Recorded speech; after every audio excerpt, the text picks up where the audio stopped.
नमस्कार, ABP news पर आप सभी दर्शकों का बहुत बहुत स्वागत है। आपके साथ मैं हूं चित्रा त्रिपाठी। बागेश्वर वाले बाबा की लोकप्रियता दिनों रात बढ़ती हुई चली जा रही है और इसी के साथ ही साथ उनका लंबा चौड़ा कार्यक्रम भी अब देश के सामने आ रहा है। एक तरफ वो धर्मांतरण करवाकर हिंदुओं की आबादी बढ़ाने की लगातार कोशिशों में जुटे हुए हैं, तो वहीं दूसरी तरफ 21 नवंबर से 9 दिनों की यात्रा कर रहे हैं ताकि हिंदुओं को एकजुट किया जा सके। बहुत सारे ऐसे सवाल हैं जो बागेश्वर वाले बाबा धीरेन्द्र शास्त्री को लेकर मौजूदा वक्त में उठ रहे हैं, जिसका जवाब देने के लिए खुद इस वक्त वो हमारे कार्यक्रम का हिस्सा बन चुके हैं। आपका बहुत स्वागत है। आपका बहुत बहुत धन्यवाद और एबीपी न्यूज के सभी दर्शकों का बहुत बहुत धन्यवाद। कैसा चल रहा है आपका कार्यक्रम? बहुत अच्छा चल रहा है। हिंदू जग रहे हैं, लेकिन हम आपके प्रारंभिक में एक जगह टोकेंगे, हमने कभी भी धर्मांतरण नहीं करवाया, घर वापसी करवाई। घर वापसी करवाई है, ये जबरदस्त है। मतलब जिन्होंने दूसरे धर्म को अपना लिया था उनको वापस बुला, इसको घर वापसी करवाते हैं। लेकिन विरोधी दल तो यही बोलते हैं आपके बारे में, धर्मांतरण बोलने वाले तो कुछ भी बोल सकते हैं। अब जो लालच देकर के, पैसा देकर के, या हेल्थ का लालच देकर के, जो है हॉस्पिटल का लालच देकर के, विद्यालयों का लालच देकर के धर्म को परिवर्तन करवा, वो धर्मांतरण है। इतनी घर वापसी करवा के क्या करेंगे? पहले से ही इतनी बड़ी तादाद है हिंदुओं की, कहाँ है? घट गई है, लगातार घट रही है, उनकी लगातार बढ़ रही है, इसलिए हमको बहुत चिंता सता रही है। घर वापसी से क्या मिल जाएगा उनको? घर वापसी से ये मिलेगा कि उनकी जो तादाद बढ़ रही है, जिसकी दम पर वो हमको आपस में ही लड़वा करके राज करने की, फूट डालो राज करो, ये जो तरीका उन्होंने अपनाया था, उस तरीकों को तोड़ा जाएगा और भारत को भव्य बनाया जाएगा। तो ये जिम्मेदारी आपने अपने कंधे पे क्यों लेकर रखी हुई है? कुछ काम सरकार भी तो करेगी। सरकार जब करेगी तब करेगी कि, पर हम सनातनी होने के नाते, जागे हुए हिंदू होने के नाते, धर्मगुरु के नाते, हमारा धर्म है, धर्मो, भगवान श्री राम ने कहा धर्मो रक्षति रक्षिता, तुम धर्म की रक्षा करो, धर्म तुम्हारी रक्षा करेगा। तो एक हमारा वर्ग दायित्व तो नहीं है, बहुत से इस भारत के सनातनी हिंदू इस कार्य में लगे हुए हैं और हमारे साथ बहुत से लोग साथ में आगे बढ़ रहे हैं। उनका भाव मिला, स्वभाव मिला, उनका प्रभाव भी मिल रहा है और घर वापसी भी बहुतायत मात्रा में हो रही है। जो रह गई वो और करेंगे। गजवाए हिंद की तर्ज पर भगवाए हिंद आप लेकर आए हैं शब्द, क्या है ये भगवाए हिंद? उन्होंने कहा कि गजवाए हिंद होना चाहिए। हमने कहा क्यों होना चाहिए? गजवाए हिंद होना चाहिए। राम का राष्ट्र गजवाए हिंद क्यों होगा? अगर होना ही है तो भगवाए हिंद होना चाहिए। अगर वो गजवाए हिंद मांगेंगे तो फिर हम भगवाए हिंद मांगे। इसलिए यह फायदा इसी में है कि आप ना हमें छेड़ो ना हम आपको छेड़े। कौन आपको छेड़ने जा रहा है, या हिंदुओं के समुदाय को कौन छेड़ने जा रहा है? जिन्होंने बहराइच की घटना की, जिन्होंने नूह और मेवात को जलाया, जिन्होंने मणिपुर को जलाया, जिन्होंने कोलकाता की उस बेटी का रेप किया, जिन्होंने श्रद्धा के 35 टुकड़े किए, जिन्होंने पालघर के संतों को मारा, जिन्होंने रामचरितमानस को बीच चौराहे पर जलाया, जिन्होंने राम को काल्पनिक कहा, जिन्होंने राम सेतु को काल्पनिक कहा, जिन्होंने राम मंदिर के और राम होने के सबूत मांगे, जिन्हें कृष्ण जन्मभूमि से दिक्कत है, जिन्हें भारत के संतों से दिक्कत है, जिन्हें गौ माता की दिक्कत है। हम वो लोग हैं जो गाय को रोटी खिलाते हैं, लेकिन इस देश में वो भी लोग हैं जो गाय के मांस के साथ रोटी खाते हैं। हमें उन लोगों से दिक्कत है। हम जगे हुए हिंदू हैं, इसलिए हम सनातन के पक्ष में खुल करके बोलते हैं, परिणाम जो भी हो, पर हम मानेंगे नहीं। जब नरेंद्र मोदी की सरकार बनी तो यह माना गया कि हिंदुओं की प्रचंड बहुमत से सरकार बनी। योगी आदित्यनाथ जब दोबारा सत्ता में आए तो भी माना गया अलग अलग राज्यों में बीजेपी की सरकार है। तो हिंदू ये खतरे में कैसे आ गया? जब उनको ध्रुवीकरण की सियासत के लिए जाना जाता है तो फिर आपको ऐसा क्यों लगता है कि मौजूदा सरकार के दौर में ही सरकार पर खतरा ज्यादा हो पक्ष या विपक्ष से हमारा विषय थोड़ा अलग है। सरकार अपना कार्य अपने लेवल से कर रही है, पहले की सरकार भी अपने लेवल से अपना कार्य कर रही थी, तो सरकार का विषय अलग है। हिंदू इसलिए खतरे में है क्योंकि हिंदू बटा है। हिंदू इसलिए खतरे में कि किसी एक हिंदू के ऊपर उंगली उठाते हैं, वो हम पर उंगली उठाते हैं तो बाकी हिंदू चुप बैठ जाते हैं कि ये उंगली केवल बागेश्वर बाबा पे उठी। आजकल नारा चल रहा है बटेंगे तो कटेंगे, योगी आदित्यनाथ का, जगह जगह होर्डिंग्स पोस्टर्स भी लगाए गए हैं।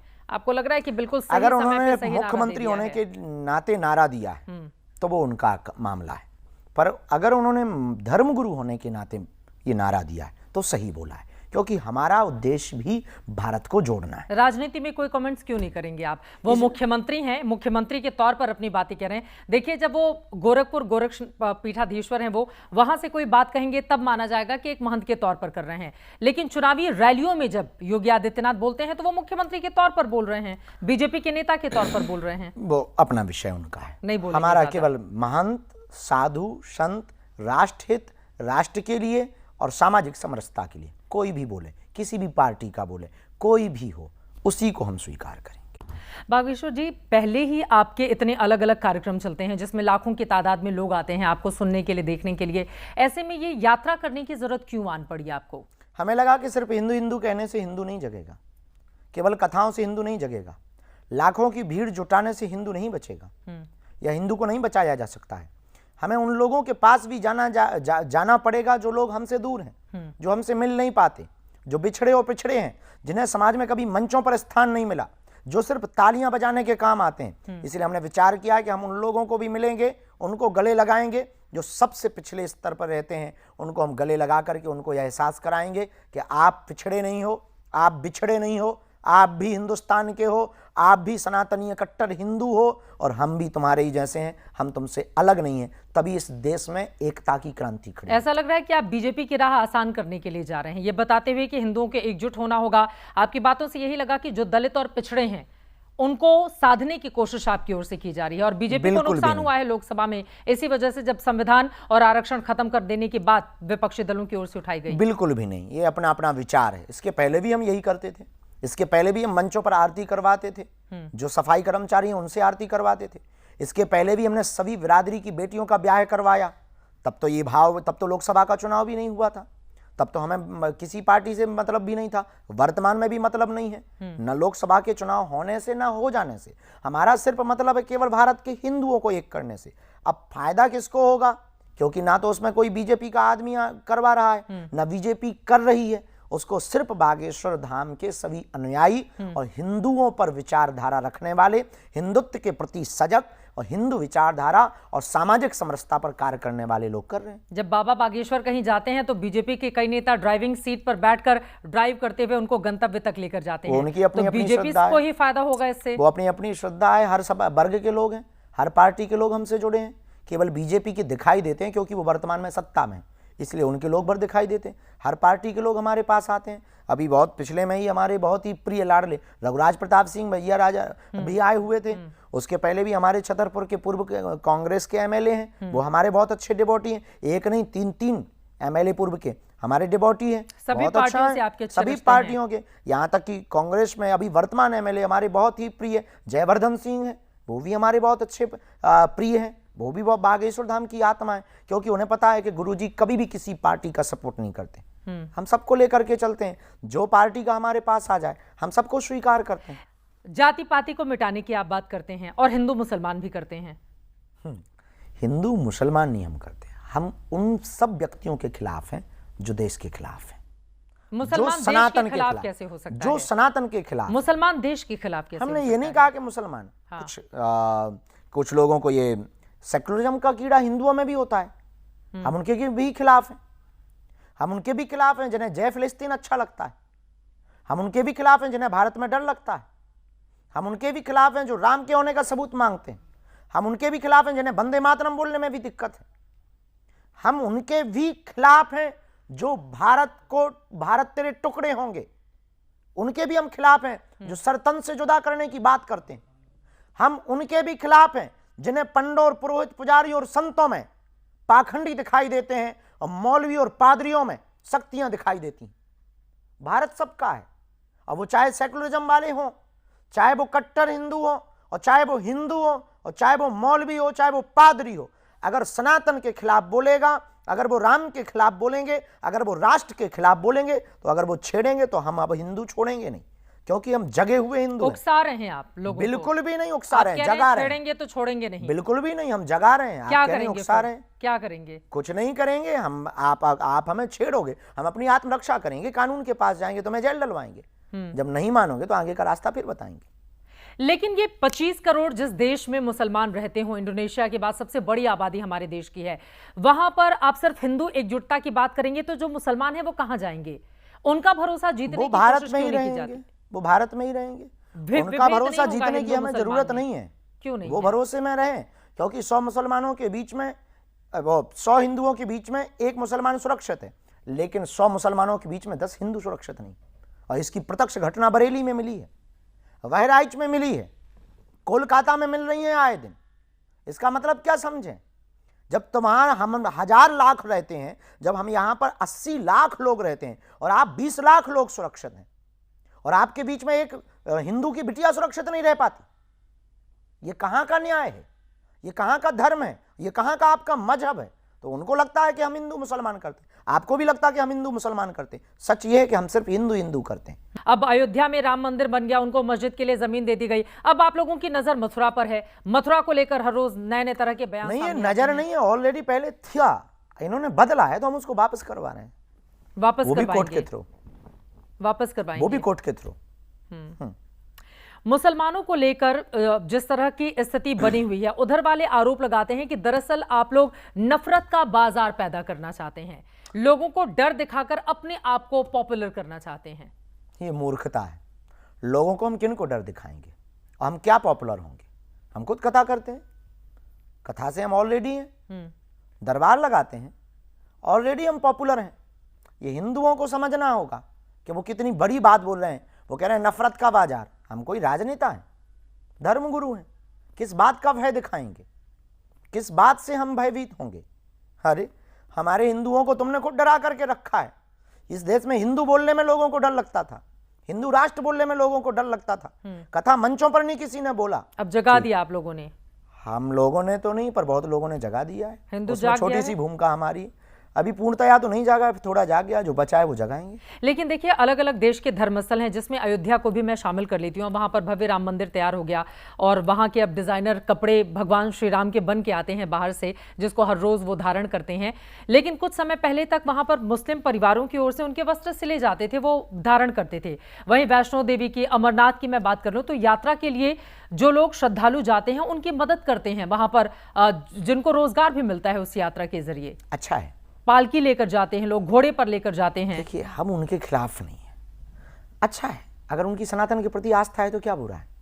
अगर उनकी हिंदुत्व के प्रति आस्था है तो क्या बुरा? कुछ मुसलमान तो राम मंदिर दर्शन करने भी गए, अच्छे लोग हैं ना। बहुत से लोगों ने, एक कोई मुस्लिम धर्मगुरु, उन्होंने तारीफ की कि पहली बार ऐसा धर्मगुरु देखा है कि जो अपनी बात को बहुत, अपने दोनों पक्षों की बातों को बहुत सत्य और यथार्थता के तरीके के साथ रखता है। जो मंदिर में दर्शन करने के लिए जाए वो मुसलमान अच्छा, और जो दर्शन करने के लिए नहीं जाए वो बुरा। बिल्कुल भी नहीं, ऐसा नहीं हमने कहा। जो जिसे राम मंदिर से दिक्कत है वो बुरा, जिन्हें हिंदू काफिर नजर आते हैं वो बुरा, जिन्हें हिंदुओं की बेटियों को उठाने में मजा आता है वो बुरा, जिन्हें श्रद्धा जैसे 35 टुकड़े करने में मजा आता है वो बुरा, जिन्हें भारत के टुकड़े करने की बात करने में मजा आता है वो बुरा, जिन्हें भारत को बांटने में मजा आता है वो बुरा। महाकुंभ का आयोजन होना है, जिसको लेकर अब आप लोगों की ओर से अपील की जा रही है। अखाड़ा परिषद ने भी कह दिया है कि मुसलमानों को दुकानें नहीं दी जाएं। क्या इससे नफरत नहीं फैलेगा? वो कहां जाएंगे रोजी रोटी के लिए? पता नहीं, आप तो हिंदू हो जी, आपके नाम के पीछे तो त्रिपाठी लगा है। मक्का मदीना में हमारे गरीब हिंदुओं को दुकानें मिल सकती? हम पूछते हैं आपसे, नहीं ना। ईसाइयों के चर्च के सामने कैंडल की दुकान क्या हमारा कोई हिंदू लगा सकता है गरीब? नहीं ना। तो फिर भाई, जब तुम्हें धर्म का ज्ञान नहीं, संगम का ज्ञान नहीं, संतों के मान का पता नहीं, सत्संग का पता नहीं, त्रिवेणी संगम का पता नहीं, अखाड़ा परिषद ने क्या गलत बोला? जब तुम्हें उस मान के बारे में पता नहीं तो तुम वहां पर बिजनेस करके करोगे क्या? कैसे आप हमारी पवित्रता को कायम रखोगे? पवित्रता के लिए ये बात एकदम ठीक है। लोगों ने हमारी बात पे बवाल मचा दिया कि आपने अखाड़ा परिषद का सपोर्ट कर दिया।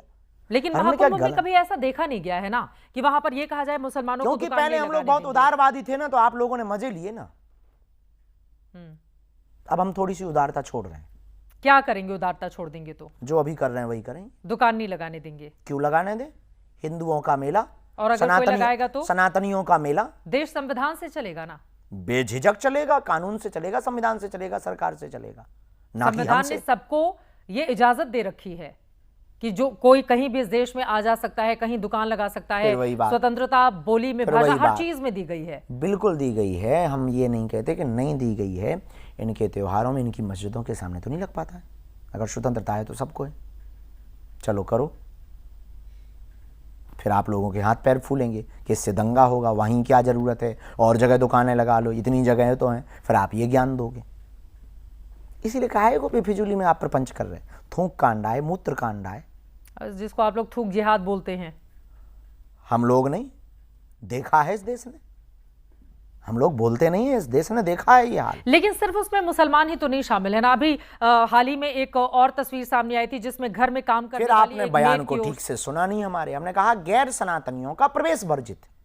अब गैर सनातनी में कोई भी हो सकता है। हिंदू भी तो हो सकता है। आप लोग मुसलमानों को डरा के क्यों रखना चाहते हैं? बिल्कुल भी नहीं डरा के रखना चाहते बिल्कुल डरा के हम तो रखना प्रेम से चाहते हैं। रखना चाहते हैं। अगर वो डर के रहना चाहते हैं, ये उनकी मजबूरी होगी। ऐसा काम मत करो। चोर डरते हैं, हम नहीं डरते हैं। अगर वो दुकान लगाएंगे तो फिर उनके साथ फिर वही बात, वो दुकान लगाएं तो हम भी लगाएंगे। आप कहो तो ओपन खुला हुआ बोलो तो कि हाँ चलो, हम आपके ही साथ चल देंगे। बाढ़ में गया, कथा वथा छोड़ के दुकानें शुरू करेंगे। हिंदू एकता की बात करने वाले धीरेंद्र शास्त्री हिंदू मुस्लिम एकता की क्यों नहीं बात करते हैं? हमने इस देश में किताबों में हमेशा यही पढ़ा, हिंदू मुस्लिम सिख ईसाई आपस में हम भाई भाई। इसी के अब एक कारण तो ये नए दुर्दशा राष्ट्र के तौर पर आप लोग इसको आगे बढ़ाना इसीलिए तो चाहते ये हैं। दुर्दशा हुई है कि आप हिंदू मुस्लिम सिख ईसाई कर रहे थे, इसलिए इस देश का ये हाल हुआ है। सिख हमारा परिवार है, सिंधी जैन ये सब हमारे परिवार हैं, सनातन को मानने वाले सब हमारे परिवार। हमें मुसलमानों से भी दिक्कत नहीं है, ईसाइयों से भी दिक्कत नहीं है। लेकिन आप इस हिंदू मुस्लिम सिख ईसाई की पंक्ति का फायदा नहीं उठाएंगे। इसका फायदा उठाया है, इसलिए हमें दिक्कत है। इसलिए हम हिंदू मुसलमान एक होने की बात नहीं करते। हमें पहले हिंदुओं को एक करना है। कि ये जो पोटली है जिसको आप लेकर चलते हैं, क्या इसमें मुस्लिम समुदाय के लिए कुछ नहीं है? सबके लिए है, स्वीकार करने वाला तो हो। क्या है जो लोग स्वीकार करना चाहते हैं उनके लिए क्या है? अरे उनके लिए माला है, मुगदर है, उनके लिए हनुमान जी का इसमें विग्रह है। फिर यही घर वापसी करवाएंगे ना, मतलब ये कहेंगे चलिए अगर वो कर लेंगे, 400-500 साल पहले उनके भी पूर्वज हिंदू ही थे, रामलाल श्यामलाल, कर लेंगे तो क्या दिक्कत हो जाएगी? ये जो बातें आप लोग कहते हैं वो मानने को तैयार नहीं है ना। आप लोग कहते रहिए कि इनके पूर्वज अब हिंदू थे, कोई हिंदू थे। बेटा बाप को ना माने तो उसमें बाप की क्या गलती है? आप भी ऐसे ही प्रश्न कर रही हैं। वो अपने बाप को नहीं मान रहा है, आप बाप उनकी हैं। गलती। हम तो नहीं है, हाँ। हमारा सनातन धर्म सबका बाप है। ठीक है, यहाँ पर ऑल इंडिया उलेमा बोर्ड के प्रदेश अध्यक्ष की ओर से कहा गया, जब आप मुस्लिमों को कहते हैं कि नहीं आप नहीं लगाएंगे इस तरह की दुकानें महाकुंभ के अंदर, तो उन्होंने आपके बयान को कोट करते हुए कहा है कि जब आपकी बहन की शादी के लिए पैसे नहीं थे, चूंकि आपने बहन शब्द का इस्तेमाल किया, तो आपने मुस्लिम दोस्त से पैसे लेकर विवाह संपन्न करवाया था। उन्होंने दिए थे, मुस्लिम दोस्त ने दिए थे। हाँ, और अब दुश्मन मित्रता बन गए। हमारी है अभी भी। हमने फिर कहा कि हम मुसलमानों के खिलाफ नहीं, हमारी मित्रता है, हमने उसको भी दिए। लेना देना है। मित्रता में धर्म और जाति कहां से आ जाती है? फिर वही बात, हमने तो कहा नहीं कि वो मुसलमान है, हमारा मित्र है, हमने सिर्फ ये कहा। लेकिन वो मुस्लिम थे ना धर्म से, उससे क्या है, मित्र तो मित्र होता है। तो उस समय पैसे लेने में संकोच नहीं हुआ आपको? हमने भी उनको दिए हैं, उनको भी कोई संकोच नहीं हुआ है। मित्रता में लेना और देना नहीं होता है। लेकिन अगर वो अमानवीय कृत्य करते, अगर वो आतंकवादी बातें बोलते, अगर वो वंदे मातरम बोलने में उन्हें दिक्कत होती, अगर वो जय फिलिस्तीन के नारे लगाते, तो वो सोने के भी होते, तब भी हम उनकी तरफ निगाह उठा के नहीं देखते। चलिए, ये तो बहुत कड़े कड़े और बड़े बड़े सवाल हो गए, बहुत गंभीर सवाल। हालांकि बाबा बागेश्वर इसके लिए जाने नहीं जाते हैं। जब वो मंच पर बैठते हैं तो बड़े अलग अलग तरह के लोगों से उनका सामना होता है। अब मैं जरा आ जाती हूँ उस रूप में जिसमें आप बड़े चुलबुले से दिखाई देते हैं, महिलाओं के साथ उनके मन की बात, बच्चों के साथ उनके मन की बात, जो युवा आते हैं आपसे सवाल पूछते हैं उनको उनके बारे में जानकारी देते हैं। तो ये जो अलग अलग रंग है धीरेंद्र शास्त्री के, कहाँ से आते हैं? हम तो एक ही हैं, बस जैसे है, नेचुरल है। हम वास्तविक, मतलब हमसे जो है सो बस वो है, मुंह फटा नहीं है, जो अंदर है वो बाहर है, कुछ छिपा नहीं पाते, हम कंट्रोल नहीं कर पाते हैं, बस यूं कह लो। बहुत सारी महिलाएं जो आपको सुनने के लिए आती हैं वो बिल्कुल मतलब ऐसे लाडले की तरह आपको प्यार दुलार भी करती हैं। उनकी बातों में हम लगता भाई है हैं, किसी के हम बेटा हैं, तो उनके अंदर वो ममत्व झलकता है। तो वो ये भी पूछते हैं कि शादी विवाह कब होगा संपन्न आपका? जल्दी होगा, बहुत प्रश्न हो गए हैं। मुझे लग रहा है कि अब आपको बता देना चाहिए। अब आज वो तारीख आ गई है जब धीरेंद्र शास्त्री इस देश को बताएं कि कौन है वो लड़की और कब होने जा रहा है अब विवाह। वो तो हम ही को अभी पता नहीं है। ये ऐसा कैसे हो सकता है? आपने कहा कि जल्द संपन्न होने जा रहा है और खुद को पता नहीं, ऐसा कैसे हो सकता वो है? हमारी माता जी करेंगी ना निर्णय, उन्होंने अभी तो ऐसा कुछ हमें बताया नहीं है। अरेंज मैरिज होगी आपकी? अरेंज मैरिज होगी, माता जी पसंद करेंगी? हाँ, ये तो तय है, माँ, बाबूजी और गुरुजी। हम अपने सनातन परंपरा को नहीं छोड़ेंगे, जो हमारी परंपरा है उसमें माता पिता जो आज्ञा देंगे। अरेंज मैरिज होगी, लेकिन जल्दी होगी। अब उसके ही सवाल सुनेंगे। नहीं, अब आपको पूरी बात बतानी पड़ेगी। कब होंगे विवाह संपन्न, कब होगा, वो तारीख कौन सी होगी? इसी साल हो जाएगा, 2 ही महीने बाकी हैं, या 2025 की शुरुआत में हो जाएगा? ये कह नहीं सकते। अगर 25 निकल गई तो फिर आप कहोगे बाबा जी झूठी निकली। अब जब मिलेगी तो हम ये है कि बहुत धूम धड़ाका के साथ बताएंगे। जो महिलाएं आती होंगी उनमें से भी इस तरह के सवालों का सामना आपको करना पड़ता है। आते अपनी हैं, कुछ बेटियों के विवाह बेहूदी के लिए। आते हैं, कुछ बेहुदा बोलने लगते हैं। एक कोई घटना थी, बाहर की थी, कहाँ की थी पता नहीं, वो पड़ गई थी पीछे, कई दिनों तक धाम पे रुकी रही, फिर वो बोली कि हमको शादी करनी है। हमने कहा बहन जी क्षमा करो। कोई आपसे शादी के लिए कहेगा तो आप उसको कहेंगे बहन जी क्षमा करो? इसलिए क्षमा करो कि उनकी आयु हमारी माता जी की समय की थी। कितनी उम्र थी उनकी? अब वो माता जी जैसी दिखती थी ना, उनका बहन जी क्षमा करो कोई और। कितनी उम्र थी उनकी? अब उम्र एग्जैक्टली तो पता नहीं है। बुजुर्ग थी? मतलब एजेड थी बहुत। और वो आपसे विवाह करना चाहती अब वो थी? उल्टा ये भी कह रही थी कि हम अपने पति को तलाक दे रहे हैं। फिर हमने कहा कि हमें अब आप क्षमा करो, कृपा करो हम पे, कृपा बरसाओ पे। पुलिस के पास भेजा हमने, पुलिस से डांट लगवाई। हम कही ये हमारी पीछे पड़ी, इसको हटाओ। अच्छा ठीक है, अभी आपकी दिनचर्या क्या है सुबह से लेकर शाम तक की, अगर मैं जानना चाहूँ? बदल गई, बीच में हम सुधर गए थे, फिर बिगड़ गए हल्के हल्के। क्या सुधार किया था खुद में? ये सुधार किया था कि हम 10 बजे रात को मिलना बंद कर देते थे सबसे, सो जाते थे, जल्दी मॉर्निंग में उठ जाते थे। 6 बजे से मीटिंग, धाम की मीटिंग शुरू करते थे। 8 बजे 8:30 बजे दरबार लगाते थे, 11 बजे तक दरबार लगाते थे, 3 घंटे विश्राम करते थे, शाम को भभूति बांटते थे, गंभीर लोगों को मिलते थे। इसके बाद में फिर थोड़ा सा क्रिकेट खेलते थे। अब बदल गई है, अब फिर से थोड़ा थोड़ा बिगड़ गए हैं, लेकिन अब व्यस्तता ज़्यादा बढ़ गई ना, ये पद यात्रा वाली। खान पान में अपना कैसे ध्यान रखते हैं आप? खान पान अच्छे हैं, पहले थोड़ा पेट बढ़ रहा था, फिट हो गए, फिर से 4 किलो घट गया है। कुछ करते हैं इसके लिए अलग से? नहीं। फिटनेस का ख्याल कैसे रखते हैं आप? फिटनेस का ध्यान का पीछे कुछ भी नहीं, फलाहार खाते हैं एक टाइम, और सलाद बहुत ज़्यादा खाते हैं, और रात्रि को कम रोटी या चावल थोड़ा ले लेते हैं, दाल चावल या कड़ी चावल या 1-2 रोटी ले लेते हैं। क्रिकेट खेलते हैं तो उससे व्यायाम भी हो जाता है शरीर का। फेवरेट क्रिकेटर कौन है आपका? कुछ थे, अब हमारे वाले सब रिटायर्ड हो गए, सन्यासी हो। सारे लोग जो बहुत सीनियर लोग थे, अभी वाला कोई नहीं? हाँ, अभी वाला कोई नहीं। फिल्में देखने के शौकीन? नहीं। हाँ।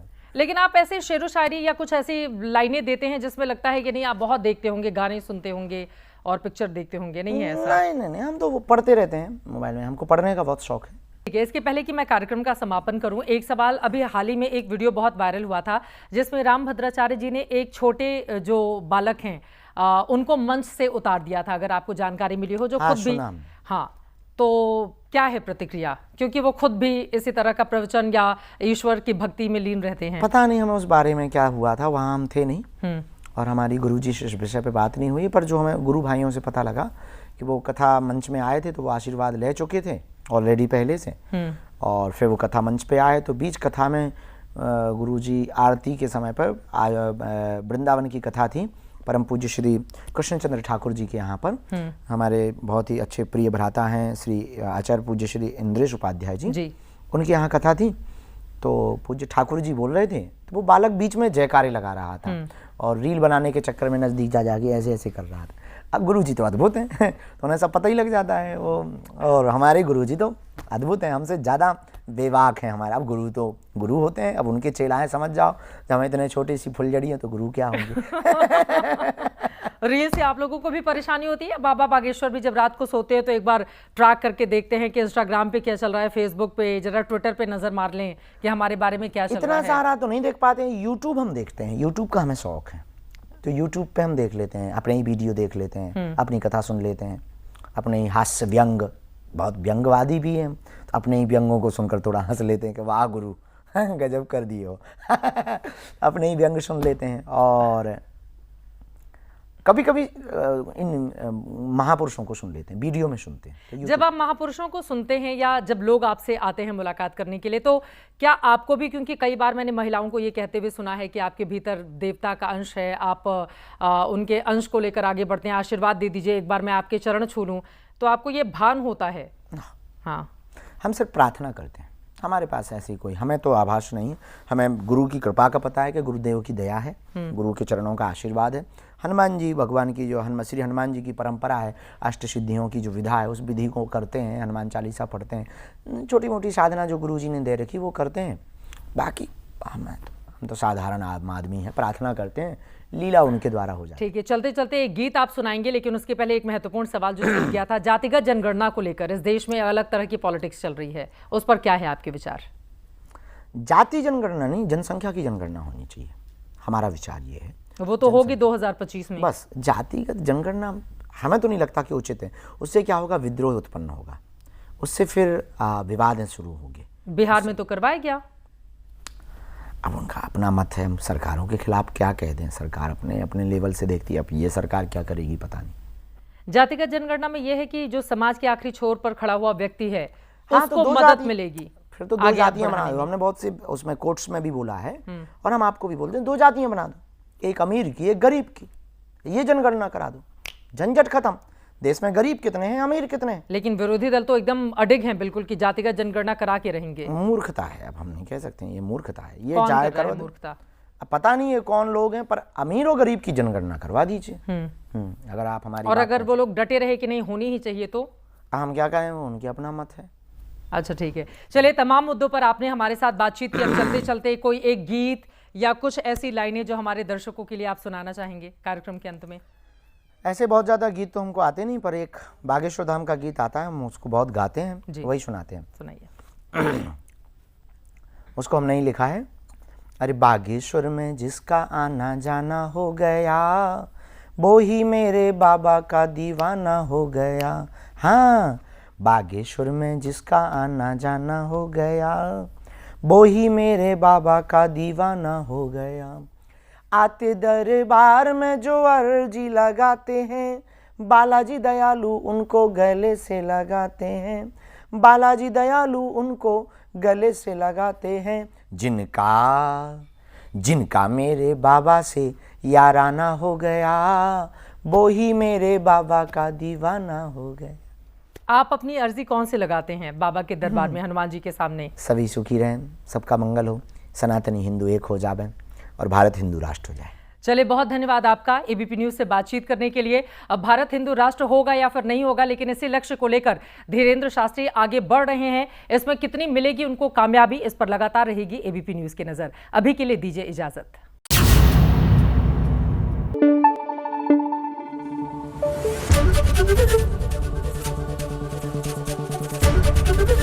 एबीपी न्यूज आपको रखे आगे।